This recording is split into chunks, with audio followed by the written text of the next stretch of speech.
बालेश्वर जिला भोगराई चंदनेश्वर बजार रे थिबा एक दुकान घरे निया लागि जायछि। घटनाटी काली अपराह्न 4टा समय घटिथिबा बेले निया केमिति लागिला किछि सूचना मिलि पारि नाही। घटनास्थल रे स्थानीय लोक निया को आयत्त करबा को चेष्टा करिथिबा बेले भोगराई दमकल पहुंची निया को आयत्त करिछि। जहाँ सूचना रही कि बालेश्वर जिला भोगराई चंदनेश्वर बजार रे थिबा एक दुकान घरे अग्निकांड घटिछि।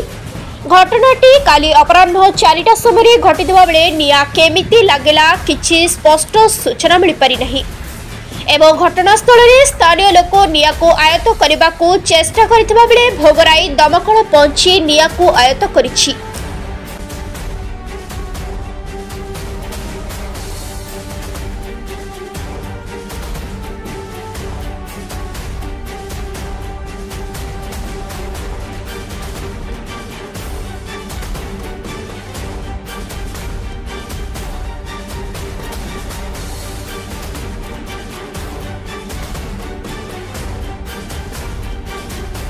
बालेश्वर सुब्रत जेना को रिपोर्ट संघर्ष टीवी।